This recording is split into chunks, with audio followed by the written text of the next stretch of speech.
여러분 평안하셨습니까? 네. 여러분의 건강한 모습들 뵙게 돼서 참으로 반갑습니다. 오늘 또 우리 하나님의 말씀으로 크게 은혜 받는 한 시간 되시기 바랍니다.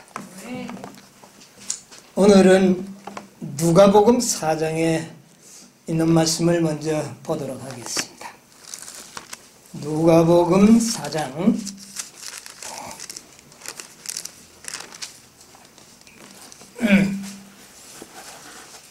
25절로부터 있는 말씀을 제가 읽겠습니다. 또 내가 참으로 너희에게 이르노니 엘리야 시대에 하늘이 새해 6달을 닫히어 온 땅에 큰 흉년이 들었을 때에 이스라엘에 많은 과부가 있었을 때 엘리야가 그 중 한 사람에게도 보내심을 받지 않고 오직 시돈 땅에 있는 사렙다의 한 과부에게 뿐이었으며 또 선지자 엘리사 때에 이스라엘에 많은 문둥이가 있었을 때 그 중에 한 사람도 깨끗함을 받지 못하고 오직 수리아 사람 나만 뿐이니라. 27절까지 있는 말씀을 제가 읽었습니다. 오늘도 이 나만 장군, 이스라엘 땅에 많은 문둥이가 있었지만 한 사람도 문둥병을 고치지 못하고 이 수리아 사람 나만 장군만이 고침을 받았다. 오늘 우리가 이 말씀도 우리가 어떤 우리에게 주는 메시지가 있으리라고 생각을 합니다. 자, 지난 안식일에 이어서 이 나만 장군이 어떻게 문둥병을 고칠 수 있었는가? 이것을 오늘 또 계속해서 좀 생각을 해보도록 하겠습니다. 문둥병은 뭐를 상징한다고요? 죄를 상징한다. 그런데 이 문둥병에 걸리면 어떻습니까? 살아있으나 죽은 자와 같이 취급을 당합니다. 예수님께서도 이런 말씀을 하셨죠. 죽은 자가 죽은 자를 장사 지내게 하고 너는 나를 따르라. 그런 말씀을 하신 적이 있는데 죄가 있는 인간들, 죄인들은 사실은 살았으나 죽은 자입니다. 마찬가지로 문둥병은 살았으나 죽은 자입니다. 그래서 이 문둥병은 죄를 상징하고 그 다음에 문둥병이 고쳐졌다는 것은 죄를 어떻게 했다는 겁니까? 죄의 질병을 고칠 수 있다는 사실입니다. 이것은 하나의 메시지입니다. 나만이 문둥병을 고칠 수 있었다면 우리도 죄를 고칠 수 있다는 겁니다. 놀라운 메시지이기 때문에 이것을 꼭 기억하셔야 됩니다. 우리 예언의 신에 왜 이 문둥병을 죄로 상징했는지에 대해서 기록한 말씀이 시대소망 262페이지에 나옵니다. 거기 보면 동방에 알려진 모든 질병 중에 문둥병은 가장 무서운 병이었다. 여러분, 문둥병보다 무서운 병이 있을까요? 요즘은 과학이 발달돼가지고 문둥 환자들을 다 요양시설에 보내서 문둥 환자들 보기가 힘들어요. 옛날에는 자주 봤습니다. 이 질병이 무섭다는 것을 우리가 자주 봤어요. 유대인들 간에 이 질병은 죄 때문에 받은 심판으로 어떻게 해요? 여겨졌으므로 뭐라고요? 한번 읽어보세요. 하나님의 치심 혹은 하나님의 손가락이라고 불려졌다. 그것은 뿌리 깊고 근절할 수 없는 치명적인 병이어서 죄의 상징으로 간주되었다. 죄를 상징하는 질병으로 사용되었다. 그 다음에요. 의문의 법에 의하여 문둥병자는 부정하다고 선고되었다. 이미 죽은 사람처럼 그는 사람이 사는 곳에서 예, 거기까지 보겠습니다. 이미 문둥병에 걸리면 살아있으나 이미 어떤 사람으로? 죽은 사람으로 간주되었다. 여러분, 우리의 죄인들은 살았지만 죽은 사람으로 간주됩니다. 예수님께서는 우리 인간들을 죽은 사람으로 간주하고 있어요. 그러므로 우리가 뭐 하지 아니하면, 거듭나지 아니하면 희망이 없죠. 왜? 우리는 뭐 하기 때문에? 죽은 사람이기 때문에. 죄가 있는 것은 죽음을 상징한다 그랬어요. 자, 그런데 나만 장군이 문둥병을 고친 겁니다. 여러분, 우리도 뭐 할 수 있다는 겁니까? 문둥병을 우리도 고칠 수 있다. 여러분, 나만 장군이 문둥병을 어떻게 고쳤습니까? 어떻게 고쳤어요? 요단강에 7번 씻음으로 고침을 받았습니다. 여러분, 지금도 요단강에 7번 씻으면 나을까요? 예, 7만 번을 씻어도 안 낫습니다. 예, 그러면 어떻게 그 문둥병이 나았는가? 우리 지난 안식일에 좀 연구했지만은 다시 열왕기하 5장 10절을 보도록 합시다. 자, 문둥병을 고친다는 것은 정말 우리에게 매우 절실한 이야기요. 이것은 우리들에게 매우 중요한 기별입니다. 5장 10절에 뭐라 그랬어요? 엘리사가 사자를 저에게 보내어 가로되 너는 가서 요단강에 몸을 7번 씻으라. 내 살이 여전하여 깨끗하리라. 예, 요단강에 가서 7번 몸을 씻으라. 그리하면 내 살이 얼마나 깨끗해진다고요?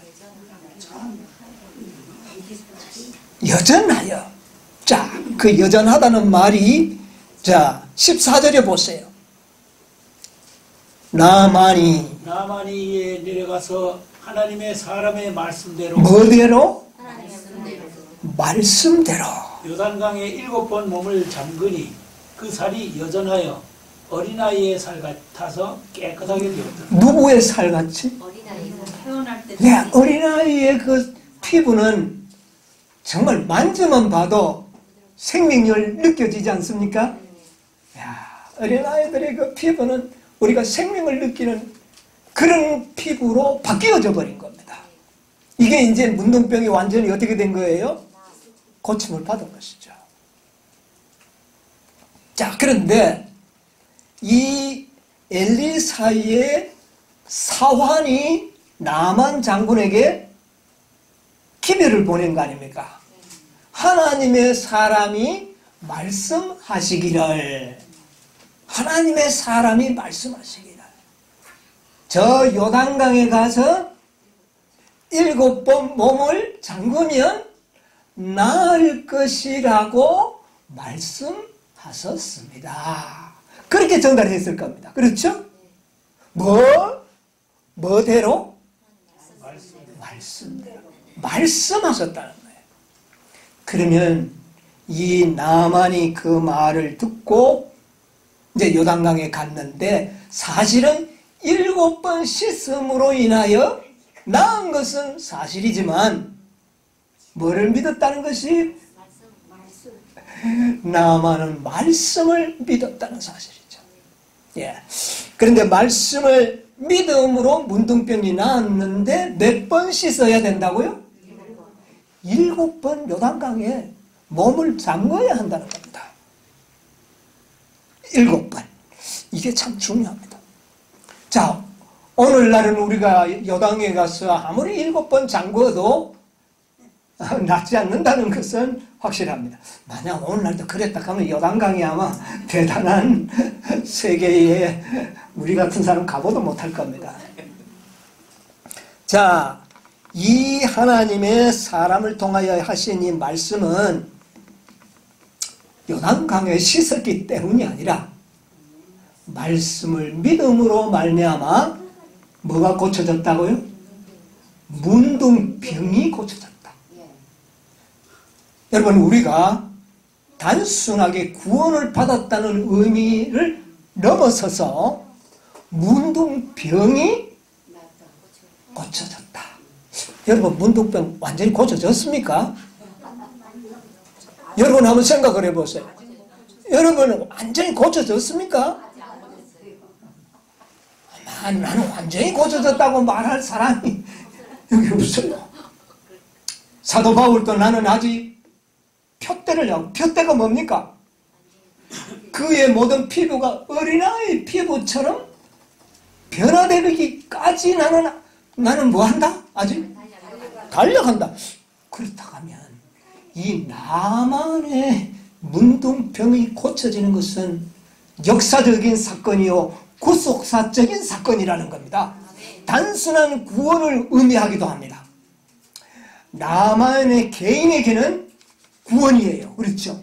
구원이지만 오늘날 이 시점을 살아가는 우리들에게는 뭡니까? 이것은 하나의 구속사적인 이야기입니다. 네. 구원은 사도 바울도 구원을 받았고 다 구원을 받았어요. 믿음으로.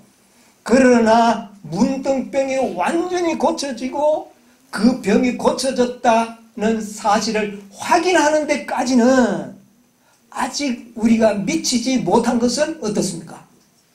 확실히죠? 이 사실입니다. 우리가 이 점을 분명히 알고 있어야 될 것 같습니다. 자, 말씀과 언약이 없는, 또 어떤 보증이 없는 그런 상태에서 요단강에 가서 아무리 씻어도 소용이 없어요. 네. 그러면 이 말씀을 믿을 때만이 요단강에 7번 씻을 때 효력이 있었습니다. 그래서 가장 중요한 것은 지난 안식으로 우리가 배웠습니다. 뭐를 믿는 믿음? 말씀만을 믿는 믿음을 배우지 않는다면 문둥병을 고치는 일은 불가능합니다.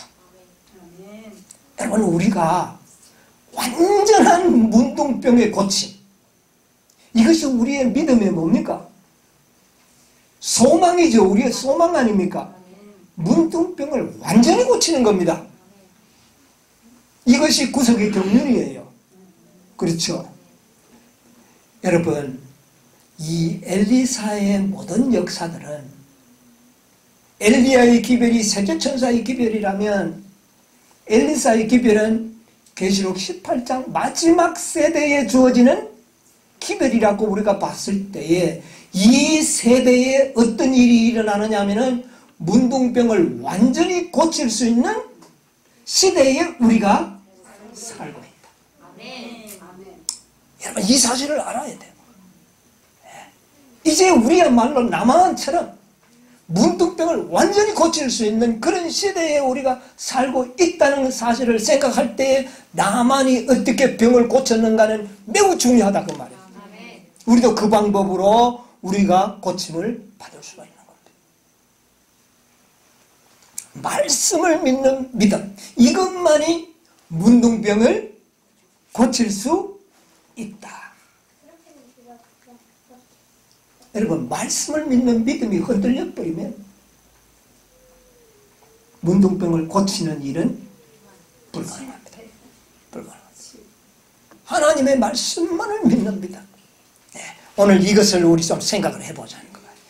자, 지난 안식일에도 제가 대략을 말씀드렸지만 1896년에 A.T. 존스가 말씀을 믿는 믿음을 강조하면서 이런 말씀을 하셨는데 한번 제가 내용을 좀 요약해서 읽어드리겠습니다. 리번더 헤럴드 1896년 10월 21일자 우리 전수 형제의 말씀입니다. 하나님의 말씀에는 살아있는 능력이 있어서, 여러분, 하나님의 말씀은 무슨 능력이 있다고요? 하나님의 말씀은 여러분 문자가 아닙니다. 하나님의 말씀은 교리가 아닙니다.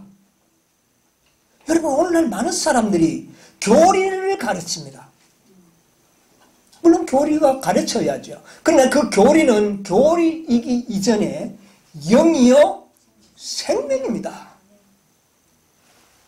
어떤 분이 조사심판을 부인한대요.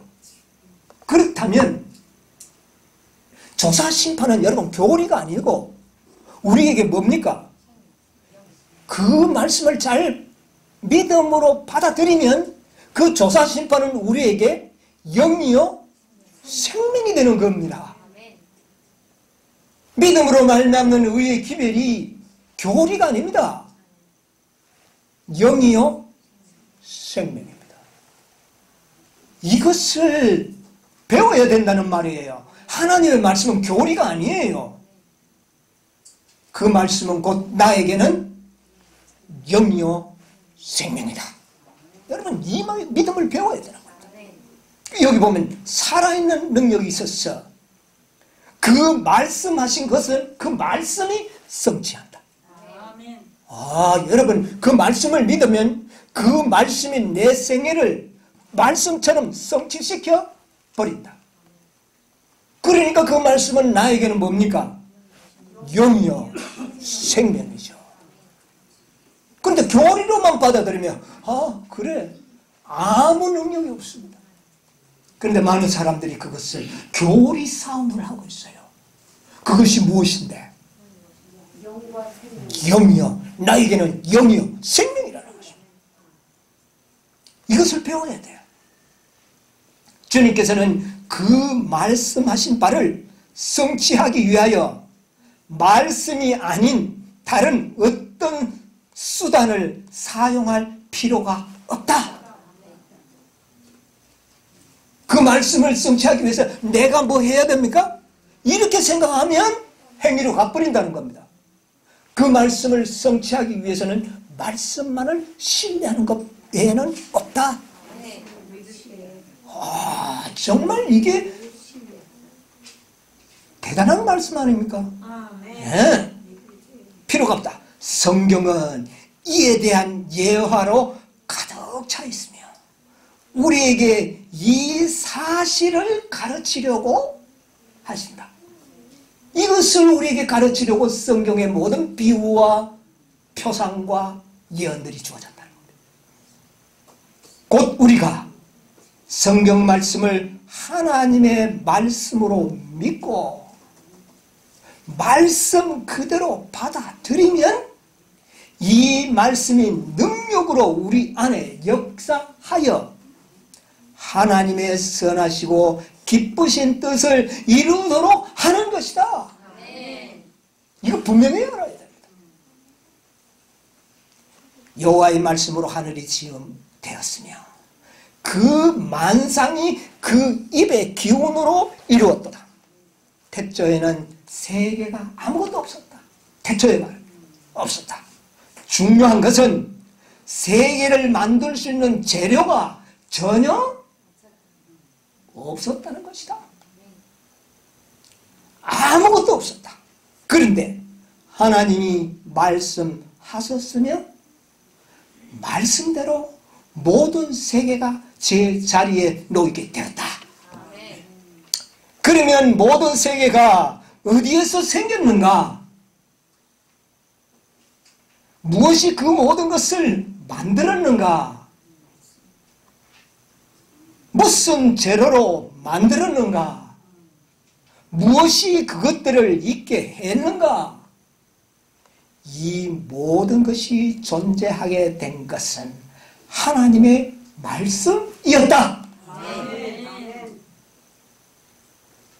여러분, 말씀이 말씀을 이룬다는 겁니다. 그러므로 우리는 그 말씀만을 의지하고 신뢰하면 그 믿음이 내 속에서 역사해서 나의 생애를 바꾸어버린다는 겁니다. 그러므로 말씀이 영영 나에게는 뭡니까? 생명이다. 이 믿음을 배워야 하는 겁니다. 그 말씀에는 하나님의 생명과 창조의 능력이 있어서 그 말씀하시는 모든 것을 이루었다. 너희에게 전한 복음이고 이 말씀이니라. 이렇게 말씀하셨어요. 여러분, 이 간결한 말씀 속에서 어떤 믿음이 우리에게 요구되는지를 깨닫게 되지 않습니까? 이 믿음만이 우리를 문둥병을 치료할 수가 있다. 단순한 구원만이 아닙니다. 아직 우리가 문둥병 완전히 치료한 거 아니에요. 우리에게서 문둥병이 나타나요. 종기가 생길 때 있어요. 우리가 거듭났다 할지라도 그래요. 아직 완전히 아니라니까요. 아직까지 우리는 고쳐가고 있는 겁니다. 그런데 어떤 믿음이 필요하다고요? 말씀만을 믿는 믿음이 필요한 거예요. 네? 여러분, 예수님께서는 이 세상에 오셔서 많은 비유를 말씀하셨습니다. 비유 중에 여러분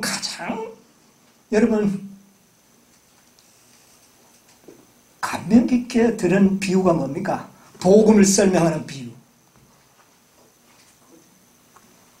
처음에 오셔서 예수님께서 많은 비유로 말씀하셨는데 씨 뿌리는 비유가 있죠. 이 복음을 설명하는데 가장 많이 사용되는 비유입니다. 자, 우리 마태복음 13장 8절에 뭐라 그랬습니까? 우리 한번 볼까요? 마태복음 13장 8절. 저로는 좋은 땅에 떨어짐에 혹 100배, 혹 60배, 혹 30배의 결실을 하였느니라. 자, 씨 뿌리는 자가 나가서 씨를 뿌릴 때에 그 씨가 어느 땅에 떨어지면, 좋은 땅에만 떨어지면 반드시 100배, 60배, 30배의 열매를 맺을 것이다. 돌짝밭에 떨어지면 열매가 있습니까? 없습니다. 가시덤불 속에 떨어지면 없습니다. 길바닥에 떨어지면 없습니다. 그런데 어디에 떨어지면? 좋은 땅에만 떨어지면 100배를 맺을 것이고 60배를 맺을 것이고 30배를 맺을 것이고. 그럼 좋은 땅이 뭐냐고 말입니다. 여러분, 좋은 땅이 뭐예요? 자, 우리 23절을 보세요. 13장 24절.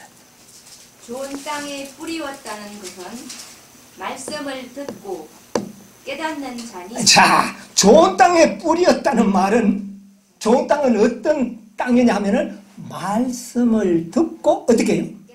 뭐를 깨닫는 겁니까? 말씀을 제대로 깨닫는 그 마음이 무슨 마음이라? 좋은 땅이라는 겁니다. 그럼 오늘날 우리가 100배의 수확을 거두기 위해서는 말씀을 이룬다는 이 믿음을 배운 자들은 무슨 땅이다? 좋은 땅이라는 겁니다. 여러분, 좋은 땅에는 반드시 열매가 있습니다. 여러분, 비유 가운데 그렇죠? 여러분, 좋은 땅만 되면 열매는 분명히 맺힌다는 것입니다. 자, 누가복음 8장 15절에는 이 좋은 땅을 이렇게 설명하고 있습니다. 한번 찾아보세요. 누가복음 8장 15절. 좋은 땅에 있다는 것은 착하고 좋은 마음으로 말씀을 듣고 지키어 인내로 결실하는 자입니다. 여기 보니까 좋은 땅이라는 말은 어떤 마음? 착하고 좋은 마음으로. 그럼 착하고 좋은 마음, 그럼 처음부터 착하고 좋은 마음이 누가 가졌느냐고 말이에요. 뭐 도덕적으로 막 이러면 착하고 좋은 마음입니까? 의인은 없나니? 하나도 없고. 우리의 의인은 다 더러운 뭐요? 걸레인데 뭐 착하고 뭐가 착하냐고 말이에요. 뭐가 좋은 마음이냐 말이야. 여기 보니까 우리가 말씀을 듣는 마음. 첫째 말씀을 어떻게 해야 돼요? 듣는 자. 듣는 자. 듣고 그 다음에요. 지킨다. 여러분 말씀을 듣고 지킨다는 말이 뭡니까? 그 말씀을 간직한다. 믿는다 그 말입니다. 듣고 믿는 자가 착한 마음이요 선한 마음입니다. 여러분 착하고 선한 자는 딴 사람이 아닙니다. 하나님의 말씀을 믿는 자가 착한 자요. 믿는 자가 선한 자입니다. 아시겠습니까? 그런 자들은 인내로 뭐 한다고 그래요? 결실할 것이라는 것이에요. 여러분 하나님의 말씀을 믿는 믿음을 가진 자는 착한 자입니다. 착한 자고 별게 도덕군 자가 아니에요. 도덕군 자도 말씀을 믿지 않으면 성경으로는 착한 자가 아닙니다. 좋은 마음을 가진 자가 아니에요. 구별하시기 바랍니다. 좋은 땅, 이런 자들이 좋은 땅이에요. 이런 자들은 무조건 열매를 맺습니다. 100배, 60배, 30배. 여러분 우리도 무슨 땅이 될 수가 있습니까? 좋은 땅이 될 수 있습니다. 좋은 땅만 된다면 열매를 맺힌다는 것입니다. 자, 실물교훈 58쪽에 보면 이런 말씀이 있습니다. 58쪽에 보면 이 비유 가운데 말씀한 착하고 어진 마음은 죄가 없는 마음을 의미하지 않는다. 왜냐하면 예. 복음은 잃어버린 자들에게 죄 있는 자들에게 전하도록 되어 있기 때문이다. 때문이다.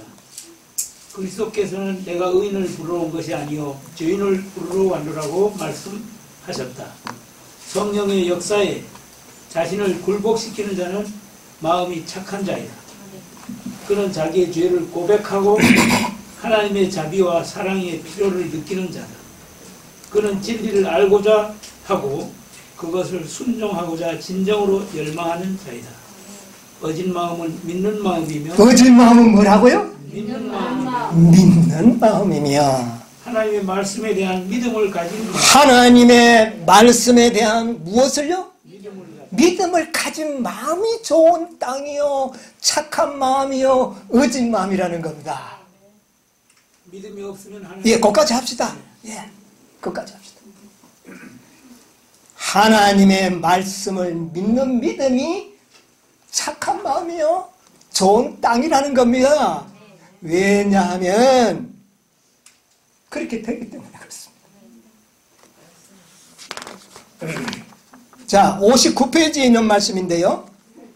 실물교훈 좋은 밭으로 표상된 청중은 좋은 밭으로 표상된 청중은 그분의 말씀을 사람의 말로 아니하고 하나님의 말씀으로 받는. 예. 자, 여기 좋은 밭으로 상징되는 것은 하나님의 말씀을 성경 말씀을 예은혜 씨는 빼고입니까? 예은혜 씨는 안 믿는다고 하는 분들 너무 안타까워요. 다 안 믿는다면 하나로도 안 믿으면 다 믿는 거예요. 옳은 말씀은 명심보감에도 있고 불경에도 있고 어느 책에도 좋은 말씀이 없는 책은 없어요. 그러면 그것도 믿습니까? 다 안 믿으면 그건 믿는 것이 아니에요. 네, 아시겠습니까? 자, 그분의 말씀을 어떻게 해요? 사람의 말로 아니하고 하나님의 말씀을 받는 자들이 좋은 밭을 가진 자. 여러분이 지금 좋은 밭을 가지고 있는 겁니다. 좋은 밭에는 열매가 맺힐 것이다. 100배, 60배, 30배. 여러분 축복받은 백성임을 깨닫게 되시기를 바랍니다. 네? 그런 자들은 순종하고자 하는 진정한 마음을 열망을 가진 자들이라 그랬어요. 계속 봅시다. 성경은 자신에게 말씀하시는 하나님의 음성으로 받는 자만이 참으로 배우는 자. 참으로 뭐하는 자들이다? 배우는 자들이다. 그는 그 말씀을 인해 떨게 될 것인데 이는 그 말씀이 그에게 생생한 현실이 오, 여러분이요, 말씀을 믿는 믿음을 배운 자들은 하나님의 말씀을 들으면 두렵고 떨게 된다는 겁니다. 왜? 그 말씀이 그대로 되기 때문에 그래요. 그러므로 하나님의 말씀을 경홀히 여길 수가 없다는 것입니다. 여러분, 이 사실을 명심하시게 되기를 바랍니다. 그쪽 밑에 보면 60페이지에 열매 맺는 일 한번 읽어보세요. 하나님의 말씀을 듣고 하나님의 말씀을 듣고 듣고 지키는 지키는 자들은 믿는 자들은 그 말입니다. 예, 지킨다는 것은 보관한다는 겁니다. 말씀을 지켜야죠. 말씀 잊어버리면 어떻게 돼요? 조사심판 믿던 사람이 안 믿으면 지킨 겁니까? 잃어버린 겁니까? 잃어버린 겁니다. 이렇게 되면 소용이 없어요. 자, 읽어보세요. 지키는 자들은 순종의 열매를 맺게 될 이런 자들만이 순종의 열매를 맺게 될 것이다. 여러분, 말씀을 믿는 자들만이 순종의 열매를 어떻게 해요? 맺게 될 것이다. 말씀 안 믿으면 조금 해보다가 그만두는 겁니다. 믿다가도 버려버리면 더 이상 열매는 없어요. 계속 보세요. 마음속에 받아들인 하나님의 말씀은 그들의 선행 속에 오, 말씀은 우리의 생애 속에서 선행으로 나타날 것이다. 아이고, 선행을 행해야 된다. 그래서 행해라 개선이 행해야지. 여러분, 이런 큰 소용 없습니다. 예, 순서가 다 바뀌어버렸어요. 예, 나타날 것이다. 그런 자들은 무엇이 선행으로 나타납니까? 내가 믿고 있는 그 말씀이 나로 하여금 선행을 하도록 할 것이다. 네. 그 다음 계속 보세요. 그 결과로 그리스도와 같은 품성과 생애가 그들의 품성과 생애에 나타나게 예, 놀랍지 않습니까? 내가 믿고 있는 그 말씀의 결과로 우리에게 그리스도와 같은 품성과 생애가 우리의 생애에 어떻게 해요? 재현될 것이다. 내가 예수님의 품성을 재현해야지. 물론 소망은 있어야 됩니다. 그러나 내가 하는 것이 아니요, 내가 믿고 있는 그 말씀이 나로 하여금 그렇게 할 것이라고 하는 믿음을 소유하는 것입니다. 같은 것 같으면서 달라요. 놀란 겁니다. 자, 실문품 38페이지로 잠시 좀 뒤돌아가겠습니다. 실물교원 38페이지, 여기 보면 하나님의 말씀은, 예, 꼭 보세요. 하나님의 말씀은 씨앗이다. 씨앗마다 그 자체 속에 맹아력이 있다. 그 씨앗 속에는 그 식물의 생명력이 들어있다. 이와 같이 하나님의 말씀 속에도 생명력이 있다. 말씀 속에 뭐가 있다? 생명력, 힘이 있다는 겁니다. 그 힘이 나를 변화시킨 겁니다. 자, 계속 보세요. 그리스도께서는 내가 너희에게 이른 말이 영이요 생명이다. 이 말씀이 영이요 생명이라. 그 다음에 내 말을 듣고 또 나 보내신 이를 믿는 자는 영생을 얻었고 라고 말씀하셨다. 하나님의 모든 영령과 그분의 말씀 속에 있는 모든 약속에는 능력, 곧 하나님의 생명이 그 속에 있으므로 그것으로 말미암아 모든 명령은 실현되고 모든 약속은 성취될 것이다. 하나님의 말씀을 믿음으로 받아들이는 자는 실제로 하나님의 생명과 품성을 받는 것이다. 그것이야. 아, 놀라운 진리. 너무 감사하지 않습니까? 네? 하나님의 말씀을 내가 믿음으로 받아들이면 실제로 하나님의 생명과 하나님의 품성을 그렇게 믿으시게 되기를 바랍니다. 아멘. 여러분, 하나님은 무에서 유를 창조하셨습니다. 그 능력으로 우리의 변화시킬 것입니다. 인간의 능력으로 되는 것이 아닙니다. 창조의 능력으로 문둥병은 치료할 수가 있는 겁니다. 그 창조의 능력은 말씀 속에 있는 겁니다. 다른 곳에 창조의 능력이 없어요. 그 말씀 속에 창조의 능력이 있는데 그 능력이 활동하도록 하기 위해서는 그 말씀을 믿어야 되는 겁니다. 믿음 속에서 창조의 능력이 활동되는 것입니다. 믿음이 대단하게 중요한 이야기죠.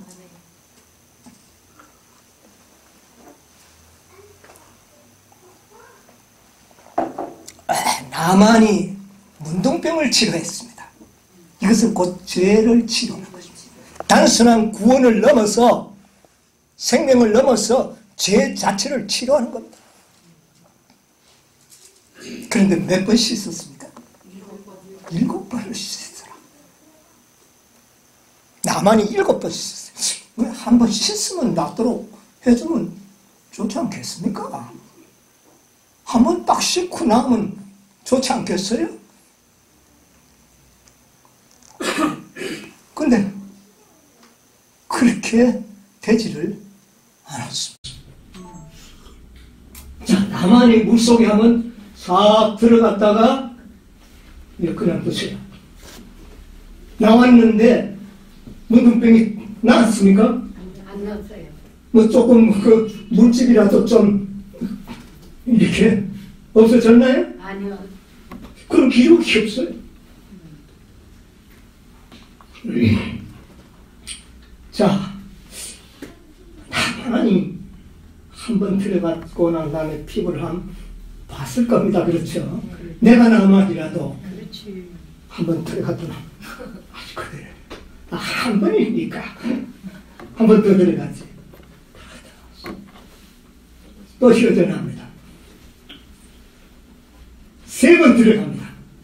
3세판인데 3번까지는 별 시험을 받지 않고 아마 들어갔을는지도 모르겠어요. 3번 정도는 3세판이니까 3번 들어갔다 나왔는데도 안 나왔어.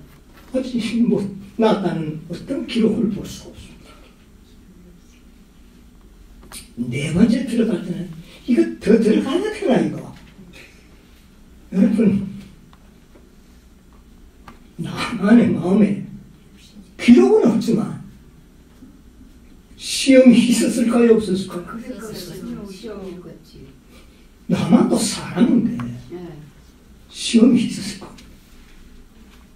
4번째 들어가기가 첫 번째 들어가기보다 더 힘들었을 겁니다.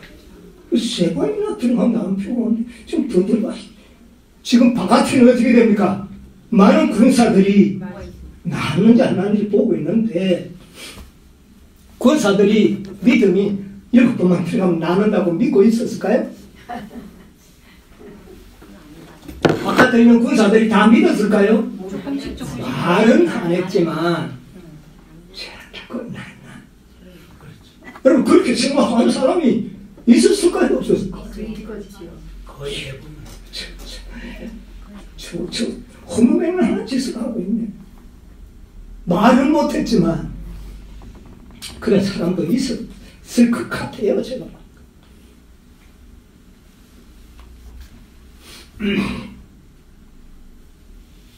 몇 번까지 들어가기가 힘들까요? 4번, 제가 생각할 때는 4번 들어가기가 힘들고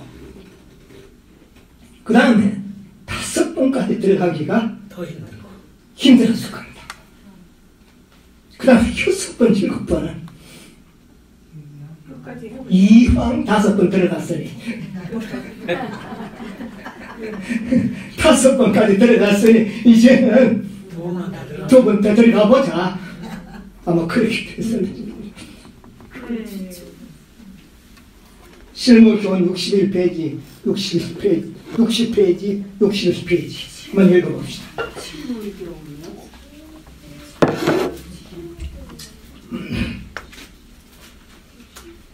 뭐가 필요한가를 우리 한번 좀 찾아보려고 한번 읽어봅니다. 거기에 보면 그리고 그는 인내로 열매를 맺을 것이다.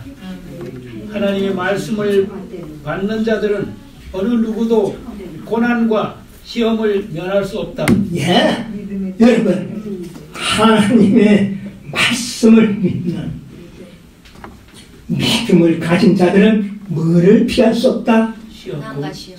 고난과 시험. 인내가 필요하다.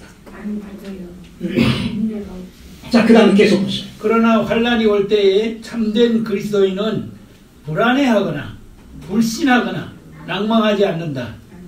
비록 우리가 사건의 정확한 결과를 알 수 없고 그 일에 대한 하나님의 섭리를 분간할 수 없지만 우리의 담대함을 버리지 말아야 한다. 거기까지 말씀을 믿는 믿음을 포기하지 말아야 된다 그 말입니다. 왜? 아무런 표시가 없어요.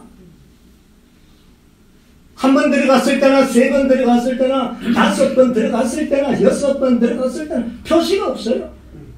그러나 담대함을 믿음을 어떻게 해요? 포기하지 말아야 된다는 이야기입니다. 그래서 성도들의 인내가 필요하다는 겁니다. 여러분 우리가 말씀을 믿는 믿음은 심각한 시험을 받게 될 겁니다. 불신하려고 싶은 마음이 생길 때는 이거 정말 이래가 되느냐고. 이거 우리 알아야 된다. 여러분은 7번 남한 장군이 물속에 들어갔는데 여러분 몇 번쯤 들어갔다 나왔습니까 지금? 여러분 어때요? 몇 번쯤 들어갔다 나온 것 같아요? 6번쯤 들어갔습니까?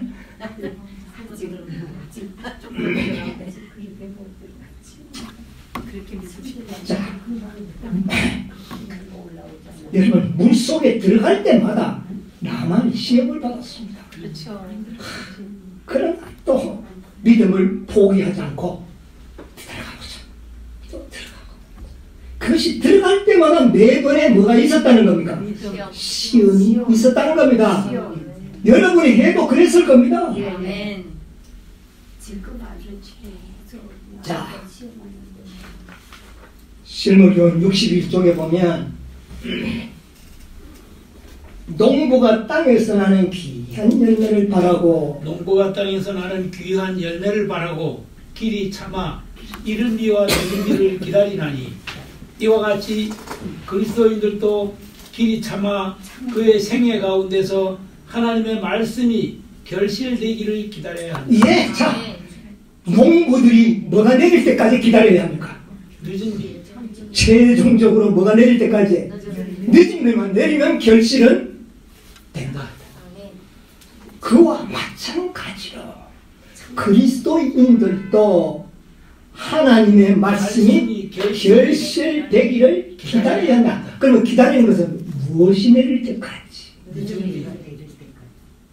늦은 비를 받는다면 결실되는 걸 확신합니까? 잘 기억하시기 바랍니다. 말씀을 믿는 믿음을 가진 자는 뭐가 내릴 때까지를 기다려야 합니까? 늦은 비 내릴 때까지. 농부들이 기다리듯이 우리도 기다린다. 계속 읽으세요.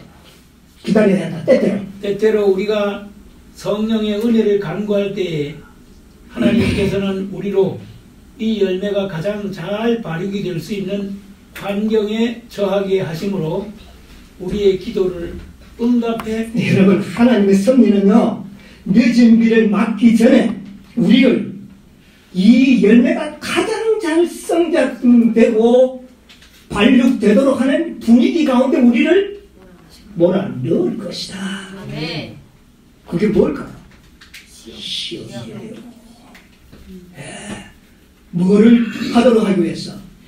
그 열매를 잘 발육될 수 있게 하기. 자, 계속 보세요. 그러나 우리는 이러한 하나님의 목적을 이해하지 이거 깜빡 잊어버리게 했어요. 나는 이거 도대체 이거 왜 이러나? 시험을 받는. 자, 계속 보세요. 이상하게 생각하며 낙심한다.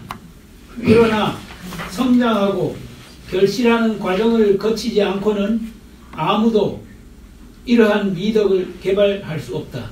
우리가 할 일은 하나님의 말씀을 받아들이고 그것을 굳게 붙잡고, 뭐를 굳게 붙잡고? 말씀. 말씀을 굳게 붙잡고 우리 자신을 전적으로 그 말씀에 굴복시키는 것이다. 그렇게 할 때 우리 안에서 하나님의 목적이 성취될 것이다. 거기까지 봅시다. 자, 이제 우리에게 분명한 하나님의 섭리를 보여주셨죠. 여러분, 우리가 말씀을 믿는 이 믿음이 시험을 받을 것을 이야기하고 있습니다. 그런데 우리는 그 모든 불신을 우리는 극복해 나가야 된다는 겁니다. 이런 일이 우리에게 있을 것을 이야기하는 것입니다. 자, 하나님의 말씀을 믿는 믿음을 잘 지키면 우리는 예수님의 품성으로 재현됩니다.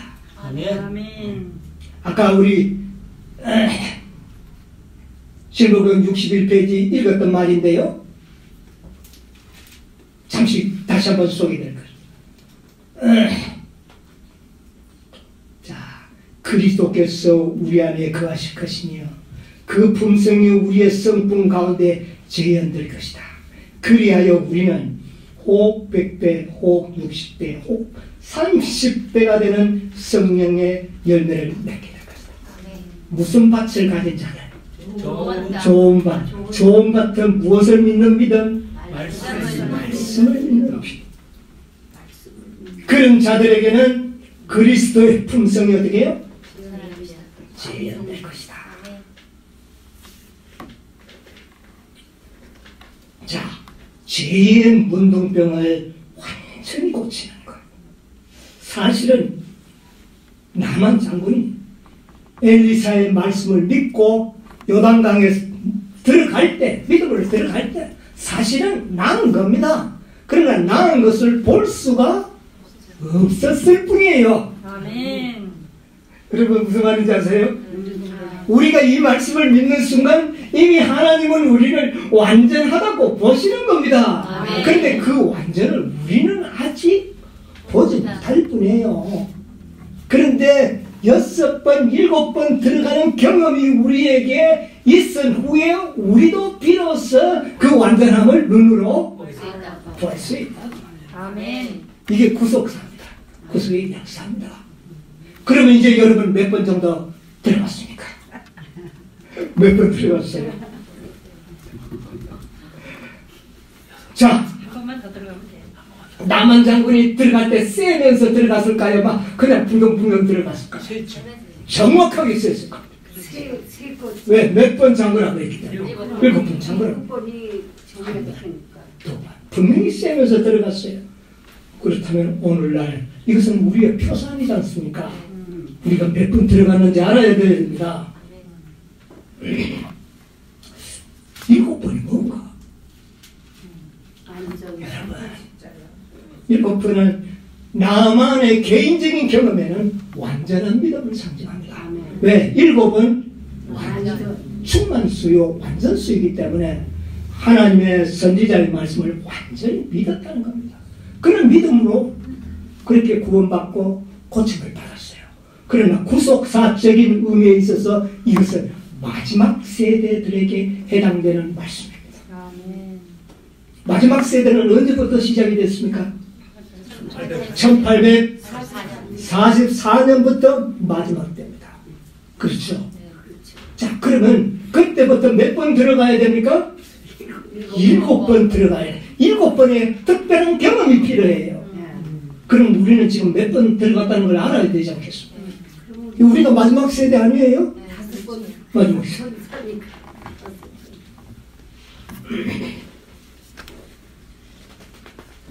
자, 아까 보니까 농부가 땅에서 나는 귀한 열매를 바라고 길이 참아 이른 비와 늦은 비를 기다리라. 최후의 마지막 경험이 뭡니까? 늦은 비. 여러분, 늦은 비가 7번입니다. 아멘. 자, 7번 이게 이제 마지막 경험인데 그러면 이 가운데 6번의 경험이 남아있잖아요. 그 7번은 이미 하나님의 말씀이 딱 나타내줬지 않습니까? 그럼 그 밑에 것만 연결만 잘 시키면 되겠네요. 자, 그러면 네 준비를 기다리고 그렇게 되면 유쾌하게 되는 겁니다. 우리의 믿음에 뭐를 본 거예요? 성취 결실을 본 거예요. 자,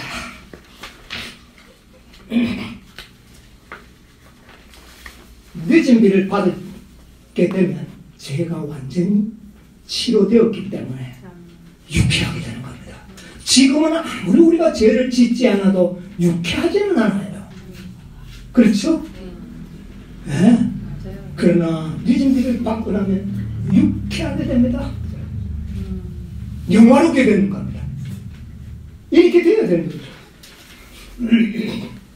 자, 그러면 늦은 비는 어느 시대에 내립니까?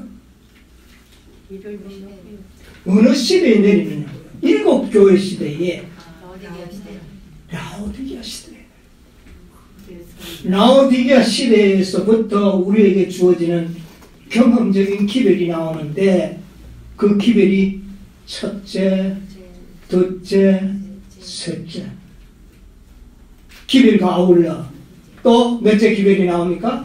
넷째, 다섯째 기별. 여러분 5번 들어가는 것이 참 중요합니다. 5번. 3번까지는 무난하게 들어갔다 나옵니다. 마지막 세대의 사람들이. 그런데 3번째 들어갔다 나오는데도 안 됐을 때 많은 사람들이 포기해버립니다. 이것이 오늘날의 현실이에요. 그래서 셋째 들어가고 난 다음부터는 그만 믿음이 허물어지기 시작합니다. 조사스님 부인하고 법도 부인하고 뭐 이렇게 돼버립니다. 몇 번만 되면 되는 줄 알았는데 3번만 들어가면 되는 줄. 여러분 3번이 아니에요. 나만의 경우에 보면 몇 번 들어가야 돼요? 7번입니다. 7번이에요. 그런데 많은 사람들은 3번만 들어가죠. 셋째 천사가 다 안 들어가. 넷째 천사가 또 있는데요. 넷째 천사. 어떤 사람은 4번만 들어가면 되는 줄 알아요. 아니에요. 몇 번 들어가야 된다고요?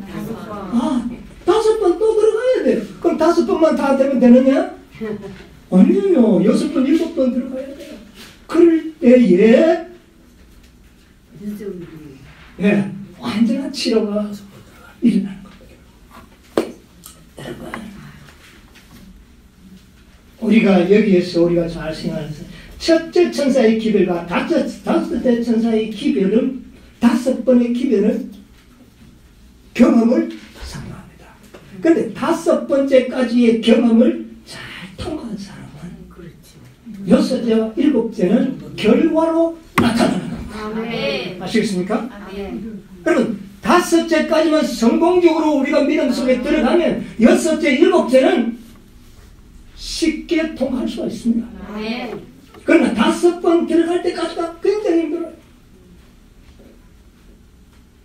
6번째 경험은 뭔지 아십니까? 일요일 돕는 일요일 돕는 게 힘들 것 같지만 5째 경험을 한 자들은 결과적으로 그걸 통과하는 겁니다. 우리가 5째까지 경험을 확실하게 한 사람은 믿음비까지는 결과적으로 얻게 되는 것이에요. 우리에게 중요한 것은 5번째까지의 기별을 어떻게 해요? 받아들이는 것입니다. 6째, 7째는 그 결과로 나타나는 것이에요.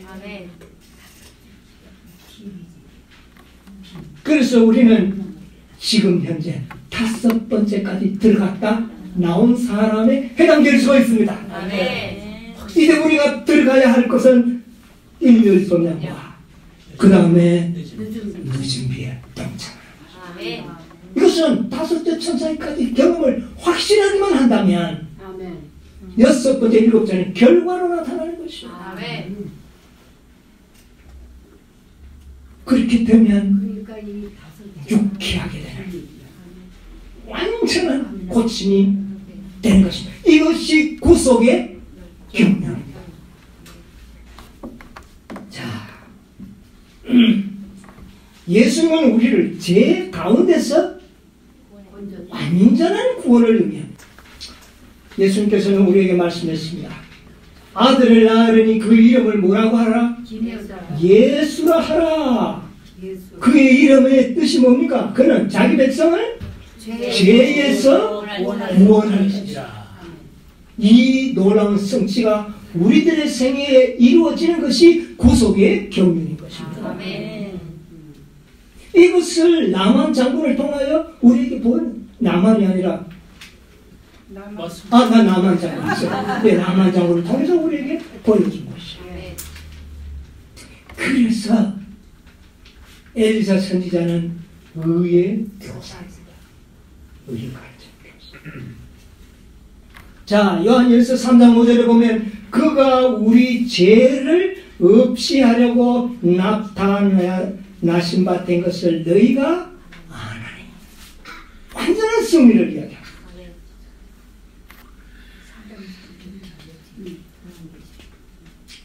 여기에 리브 앤드 헤럴드 1886년 3월 16일자에 보면 이런 말씀이 나옵니다.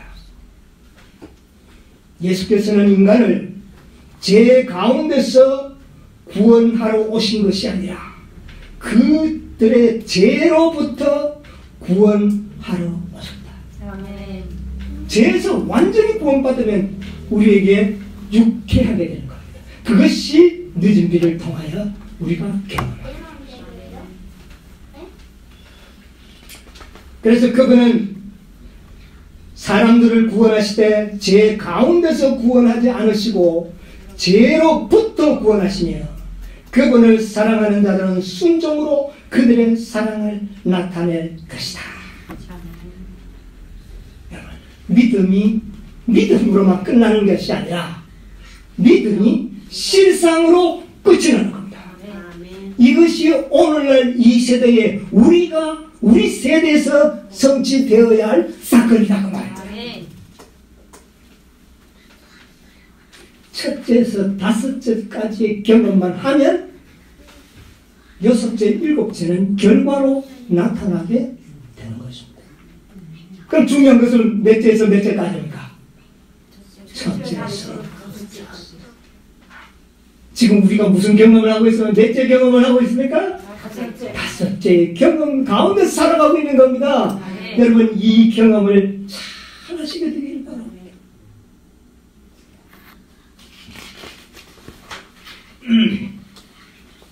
하나님의 말씀을 믿는 믿음, 이게 매우 중요합니다.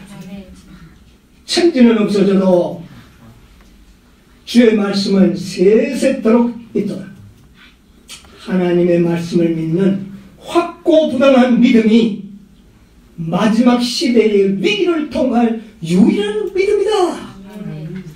리브 앤드 헤럴드 1888년 1월 10일자에 마지막 위기를 통과할 수 있는 것은 뭐밖에 없다고요? 말씀만을 믿습니다. 네, 이것이 우리를 마지막을 통과하게 해주실 것이다.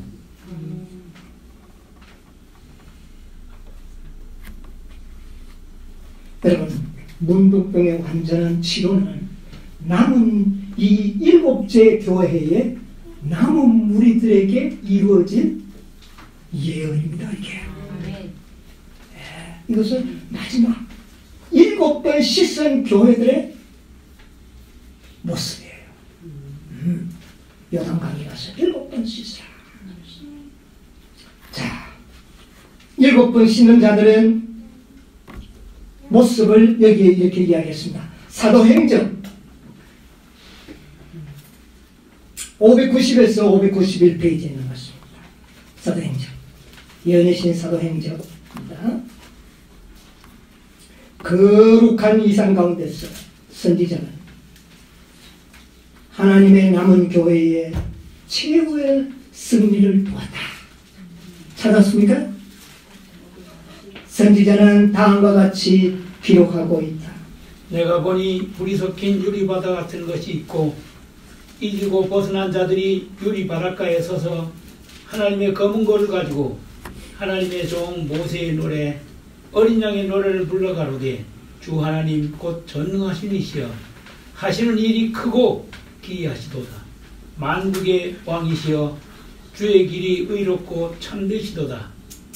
또 내가 보니 보라 어린 양이 시온산에 섰고 또 그와 함께 14만 4천이 섰는데 그 이마에 어린 양의 이름과 아버지의 이름을 쓴 것이 있도다. 네, 거기까지 합시다. 최종적으로 완전한 고침을 받은 자들은 실상으로 나타난 자들은 누굽니까? 14만 4천인들이 문둥병을 완전히 치료받은 실상들입니다. 다른 사람들은요, 실상은 보지 못했지만 믿음으로 구원받고 고침을 받은 자. 그런데 그 실상은 그들의 믿음의 실상이 누구한테서 나타납니까? 14만 4천. 그래서 14만 4천인의 승리는 믿음 안에 죽은 모든 사람들의 뭡니까? 승리예요. 이것이 구속입니다. 나만 장군의 그 고침은 마지막 구속의 경륜의 클라이막스를 보여주는 기회인 것입니다. 그래서 엘리사는 의의 교사입니다. 의의 교사. 이 놀라운 역사가 이제 여러분과 저의 생에서 이루어질 수 있는 그 지점에 이르러 온 겁니다. 이제 우리는 몇 번째 들어갔습니까? 5번째 들어갔습니다. 여러분 5번까지만 성공적으로 들어가면 5번까지 들어갔던 사람이 6번, 7번까지는 2번 나오고 안 하겠습니다. 이거 안 하겠습니까? 5번 들어간 사람. 5번까지 온 것입니다. 오늘 너무나 많은 사람들이 3번 하고 다 끝나버렸습니다. 부족합니다. 5번이 없대잖아. 4제까지 하고 끝나버리는 사람들이 있습니다. 안타까운 일이에요. 몇 번까지 들어가야 돼요? 5번까지 들어간 사람은 6, 7번은 결과적으로 나타나는 것입니다. 여러분이요, 지금 우리는 몇 번째 들어가고 있습니까? 5번째. 이 놀라운 역사가 여러분이 생애 가운데서 이 5번의 모욕을 믿음으로 성공적으로 하기만 된다면 여러분이요, 우리는 승리할 수가 있는 것입니다. 나만이 완전히 고침을 받았던 것을 우리도 고침을 받을 수가 있는 것입니다. 아, 구속의 역사가 확 보여졌지 않습니까? 지금 우리가 몇 번째 들어가고 있다고요? 5번. 이 경험을 성공하면 6, 7번째는 결과적으로 나타납니다.